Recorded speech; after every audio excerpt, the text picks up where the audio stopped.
दोस्तों, आज की हमारी यह कहानी भास्कर जी की है, जो महाराष्ट्र के रहने वाले हैं।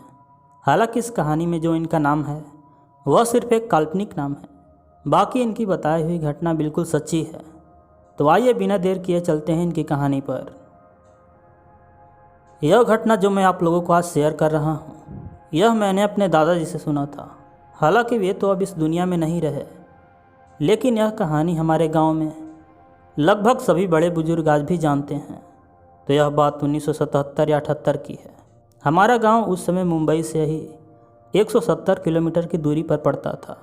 हालांकि अब तो बहुत सी पक्की सड़कें हो गई हैं और साथ ही बहुत से शॉर्टकट रास्ते भी हो गए हैं, जिसके कारण अब हमारे गांव से मुंबई यही मुश्किल से 60 से 65 किलोमीटर की दूरी पर पड़ता है। तो बात ऐसी है कि उस साल हमारे गाँव में एक मुंशी के लड़के की शादी हुई थी। तो मैं आपको बता दूं कि मुंशी जो होते हैं वे जंगलों में अवैध रूप से काटे जाने वाले लकड़ी या पेड़ों की रक्षा करते हैं। ये सरकारी तौर पर चुने जाते हैं और इनका मुख्य जो काम होता है वो जंगलों की देखरेख करना। और ऐसे भी उस समय हमारे गांव के आसपास बहुत ज़्यादा घने जंगल हुआ करते थे। तो सब मिलाकर उस वक्त हमारे गांव में वह मुंशी अच्छा खासा रईस भी था, जो बड़े धूमधाम से अपने बेटे की शादी किया। और क्यों ना करे, इकलौता लड़का जो था। खैर, शादी के 1 साल तक उसके घर में सब कुछ ठीक रहा। बहू नई आई थी, घर की सारी जिम्मेदारियों को अपने सिर पर लेकर चलती रहती, परिवार वालों का ख्याल रखती। लेकिन 1 साल के बाद समय उस नई नवेली बहू के खिलाफ चलने लगा। मतलब कुछ बात को लेकर कभी सास बहू में झगड़े होने लगे, तो कभी मुंशी का बेटा जिसका नाम मंटू था वो भी अपनी पत्नी को मारने लगा। तो कुछ दिनों के बाद गांव के लोगों को यह पता चला कि मुंशी की जो नई बहू आई है वह एक बांझ है। इसीलिए रोज़ उसकी सास और पति उस पर हाथ उठाते रहते हैं। लेकिन गांव के लोग भी ठहरे मज़े लेने वाले। उन्होंने ना तो कभी उस लड़की के खिलाफ कोई आवाज़ उठाया और ना ही कोई पुलिस में केस दर्ज करवाया। अब चूँकि उस समय यह भी एक कारण था कि लोग पुलिस या थाने के नाम से बहुत डरा भी करते थे। और दूसरी बात यह भी थी कि दूर दराज गाँव से लोग शहर बाज़ार भी बहुत कम ही निकला करते थे, क्योंकि ना तो उस समय रोड हुआ करता था और ना ही कहीं जाने के लिए यातायात के साधन हुआ करते थे। खैर, इसके अलावा भी बहुत से कारण हो सकते थे जिससे आए दिन लोग झगड़े तो सुनते थे, लेकिन उनसे उनका कोई मतलब नहीं था। तो कहा जाता है कि किसी तरह 1.5 साल गुजरे ही थे। तो एक दिन सुबह को यह पता चला मुंशी की नई नवेली बहू किसी और मर्द के साथ शहर भाग गई है, जिससे उस समय हमारे गाँव में काफ़ी हाहाकार भी मच गया। क्योंकि आज से 50-55 साल पहले इस प्रकार की घटना कोई आम बात नहीं थी, और वो भी गांव जैसे इलाकों में। मतलब शहर में भी इस प्रकार की घटनाएं बहुत कम ही देखने को मिलती थी। तो गांव में तो ये सब ना के बराबर ही था, भले आज का माहौल कुछ भी हो। लेकिन हैरान कर देने वाली बात यह थी कि किसी की बहू या किसी की पत्नी सुबह के समय उसके ही घर से लापता हो जाती है, फिर भी मुंशी या उसका बेटा शहर में जाकर पुलिस को यह सूचित भी नहीं करते हैं। यह एक अजीब बात थी। खैर, अब इसका क्या कारण था यह तो आगे की कहानी में ही पता चलेगा। बहू के लापता होने के 7 महीने बाद ही मुंशी के बेटे की दोबारा शादी होती है। गांव वाले भी बीते हुए घटनाओं को भुलाकर शादी में शरीक होते हैं। लेकिन 3 दिनों के बाद ही मंटू की दूसरी पत्नी आधी रात को ही अजीबोगरीब आवाज़ें निकालने लगती है, तो कभी चिल्लाने लगती है। यहाँ तक अब तो वह रात के सोते ही वक्त कभी भी अपने ही पति का गला दबाने लगती, तो कभी किसी औरत को देखने की शिकायत करने लगती, जिससे मुंशी उस पर डपट पड़ता और उसे मारने के लिए दौड़ता। धीरे धीरे ये भी बातें गांव के लोगों को पता चल ही गया। यह बातें आग की चिंगारी की तरफ फैल गई। लेकिन यह सब घटनाएं यहीं रुकने वाली नहीं थी। तो एक शाम रात के 2 बज रहे थे। पूरे गाँव के लोग खेतों में काम करके थक चुके थे और अपने अपने घरों में सो रहे थे। तो मैं आपको बता दूं कि उस समय गाँव के लोग बहुत जल्द ही सो जाया करते थे, क्योंकि उस समय ना तो बिजली थी और ना ही मनोरंजन के लिए कोई टीवी या मोबाइल हुआ करता था। कि तभी उसी रात मंटू की पत्नी उसके नींद में ही उसका गला दबाने लगी। लेकिन इस बार उसके छाती पर उसकी दूसरी पत्नी नहीं, बल्कि उसकी पहली पत्नी बैठी थी। हाँ, कुछ ही महीने पहले जो गांव से गायब थी और जिसका आज तक कुछ भी पता नहीं था, आज उसकी वही पहली पत्नी उसके छाती पर बैठकर उसका गला दबा रही थी और उसके मुँह से खून टपक रहा था।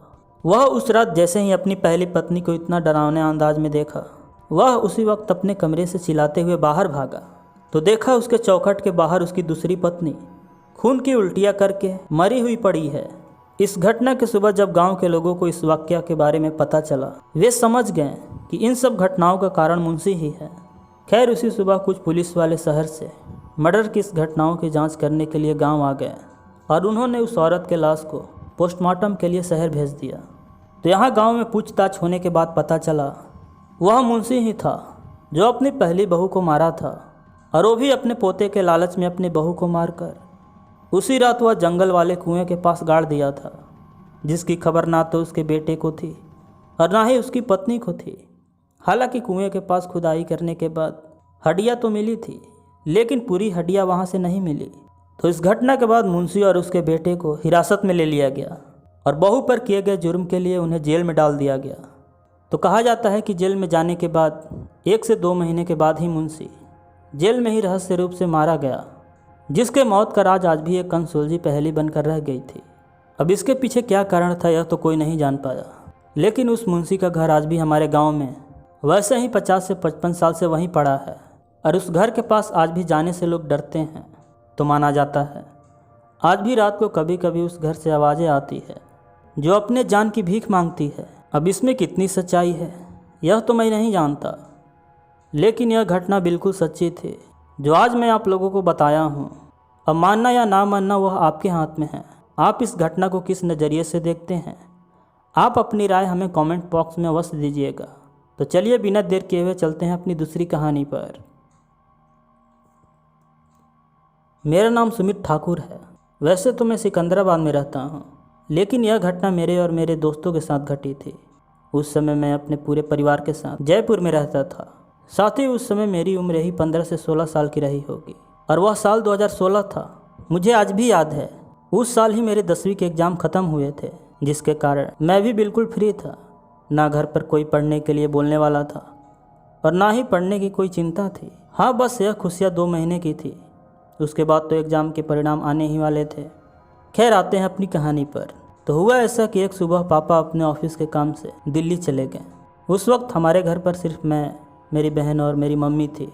तो मैंने सोचा क्यों ना मैं भी अपने बाकी के दोस्तों के साथ सिनेमा देखने चला जाऊँ। और वैसे भी घर पर जो डांटने या मारने वाले पापा हैं वे तो बाहर ही चले गए हैं। मम्मी को पता भी चलेगा तो कर ही क्या सकती हैं। और उस समय मेरी बहन मेरे से 2 साल छोटी ही थी, सो उसको मुझसे कोई लेना देना ही नहीं था। खैर मैं उस दिन अपने 2 दोस्तों के साथ शाम के ही 3 बजे के करीब अपने घर से निकल गया। हालांकि मैं उस शाम फर्स्ट टाइम ही किसी सिनेमा हॉल में कोई फिल्म देखने जा रहा था। अब यहाँ उस दिन मुझे यह भी नहीं पता था कि मैं कौन सा फिल्म देखने जा रहा हूँ। बस ख्वाहिशें यही थी कि बस कैसे भी करके उस सिनेमा हॉल में एक बार ही सही बड़े पर्दे के सामने बैठ जाऊँ, क्योंकि उस समय फिल्म से ज़्यादा मुझे सिनेमा हॉल को देखने में इंटरेस्ट था। बाकी कोई भी फिल्म हो मुझे उससे क्या लेना। तो मैं आपको बता दूं कि हमारे घर से वह बाज़ार जहां सिनेमा हॉल था वह 12 से 13 किलोमीटर की दूरी पर पड़ता था, जहां आप मेन रोड पर आकर किसी बस या ऑटो से बाज़ार में जा सकते थे। तो उस समय हमें तो कोई बस नहीं मिली, लेकिन जैसे ही ऑटो वाला आया हम 3 दोस्त ऑटो में बैठकर ही उस समय उस बाज़ार में पहुंच गए। फिर हम वहां टिकट लिए और फिर 4 बजे के करीब हमारी एंट्री हुई। तो मुझे पूरा तो नहीं याद है, लेकिन यही 2.5 से 3 घंटे की फिल्म थी। सो हमने देखा और फिर हम यही 6:30 बजे या 7 बजे के करीब वहाँ से निकलकर अपने घर की ओर जाने वाले सड़क पर आकर खड़े हो गए और ऑटो का इंतज़ार करने लगे। लेकिन वहाँ हमारे 5 से 6 मिनट के इंतज़ार करने के बाद भी जब कोई ऑटो वाला नहीं दिखा, तो मेरा एक दोस्त बोला, जिसका नाम माथुर था, अरे यार, जब तक यहाँ हम खड़े होकर किसी गाड़ी का इंतज़ार करेंगे, हम पैदल भी चलकर 1 घंटे में घर पर पहुँच जाएंगे। और वैसे भी मौसम तो देखो कितना ठंडा है, कब बारिश भी आ सकती है। फिर हम उस शाम उसकी बातों को सुनकर वहाँ से आगे बढ़ने लगे। साथ ही मैं आपको बता दूं कि वह साल 2016 का था और महीना यही जून या जुलाई का रहा होगा। हम जैसे ही शहर से निकलकर थोड़ी सी सुनसान इलाके में पहुँचे कि तभी तेज़ बादलों की कड़कड़ाहट के साथ तेज़ बारिश शुरू हो गई। तो हमने देखा उस रोड के किनारे कुछ पेड़ों के अलावा वहाँ कोई घर नहीं था। चारों ओर बगीचे लगे थे, जहाँ रुकने पर हम पूरी तरह भीग जाते। कि तभी मुझे एक टूटा हुआ एक घर दिखा जो खंडहर के रूप में रोड से कुछ ही दूरी पर था। हम उसी वक्त दौड़कर जब उस खंडहर में गए तो हमने देखा वह खंडहर हद से ज़्यादा जर्जर हालत में था। सामने के गेट पर एक दरवाज़ा था, लेकिन वह भी खुला था और नीचे से उसके आधे हिस्से को दीमक खा चुके थे। लेकिन उस पुराने घर के ऊपर का जो छत था वह कुछ ठीक था। साथ ही उस खंडहर में 2 रूम थे। तो एक रूम में ताला बंद था और जो दूसरा रूम था वह बिल्कुल खाली था और उसके बाहर कोई भी गेट नहीं था। तो हम उस शाम उसी रूम में चले गए और वहीं एक कोने में खड़े होकर बारिश के खुलने के इंतजार करने लगे। तो मैं आपको बता दूं कि उस खंडहर वाले रूम में काफ़ी ज़्यादा मनहूसियत थी, मानो उस रात हमारा दम घुट रहा था। साथ ही उस खंडहर के रूम में जहां हम खड़े थे, हमारे मोबाइल के फ्लैश के लाइट के सिवा वहां कोई रोशनी नहीं थी। हमारे चारों ओर अंधेरा छाया था और बाहर बादलों की गड़गड़ाहट के साथ तेज वर्षा हो रही थी। खैर, उस रूम में 1 से 2 मिनट खड़े रहने के बाद हमने देखा उस शाम उस रूम के कोने में एक काली बिल्ली बैठी थी, जिसकी पीली आंखें उस अंधेरे में भी चमक रही थी। तभी मेरा एक दोस्त, जिसका नाम राहुल था, वह अपने मोबाइल के फ्लैश के लाइट को उस कमरे के कोने में मारा तो वह बिल्ली अभी भी वहीं बैठी थी और सीधे हमें ही उस रात घूर रही थी। तो मैंने उससे बोला, यार इस तरह खंडहरों या सुनसान जगहों पर टॉर्च की रोशनी में देखना अच्छा नहीं होता, ना जाने किस जगह अंधेरे में हमें कौन दिख जाए। तो वह मेरी बातों को सुनकर उस शाम शांत हो गया। हाँ, शायद उस समय मेरी बातें उसे समझ में आ गई थी कि मैं किसकी बातें कर रहा हूँ, जो अक्सर खाली पड़े घरों या खंडहरों में रहते हैं। लेकिन उस शाम हम वहाँ सिर्फ 7 से 8 मिनट ही रुके होंगे कि तभी मुझे उस खंडहर वाले रूम के उसी कोने से एक साथ बहुत सी हड्डियों के टूटने की आवाज़ें आई, जैसे कोई किसी जानवर की हड्डियों को एक साथ चबा रहा हो और अपने हाथों से तोड़ भी रहा हो। तो सच बताऊँ तो इस बार की आवाज़ों को सुनकर मैं भी उस रात दहल उठा और मेरे दोनों दोस्त तो पहले से ही डरे हुए थे, इसीलिए उस रात उन्हें उस कमरे के कोने की ओर देखने की हिम्मत नहीं हुई। लेकिन मैंने उस रात जैसे ही अपने मोबाइल के फ्लैश में उस कोने में जो देखा, मेरे पैर उस रात कांपने लगे थे। जहां कुछ ही देर पहले एक काली बिल्ली बैठी थी, वहां अब वह बिल्ली नहीं थी, बल्कि वहां अब एक डरावनी काली औरत थी और अपने दोनों हाथों से किसी जानवर की हड्डियों को चबा चबा कर खा रही थी। उस रात में उसे जैसे ही देखा, मैं उसी वक्त चिल्लाते हुए वहां से बाहर भागा। साथ ही उसी समय मेरे दोस्त भी वहां से भागे, लेकिन पानी अभी भी बाहर बरस रहा था। फिर उस रात हम जैसे ही उस खंडहर से बाहर आए और जब हम पीछे मुड़कर उस खंडहर की ओर देखे, हम अपने आंखों के सामने के नज़ारे को देखकर आज तक उस नज़ारे को नहीं भूले। तो हमने देखा उस शाम उस खंडहर के टूटे हुए उसी गेट के अंदर कुल 4 औरतें खड़ी थी और जिनका चेहरा भयानक था। साथ ही उस शाम वे औरतें अपने हाथों से इशारा करते हुए हमें उस खंडहर में फिर से बुला रही थी और उनका मुंह खून से सना था। हम उसी वक्त वहां से भागे और सीधे ही अपने घर पर आकर रुके।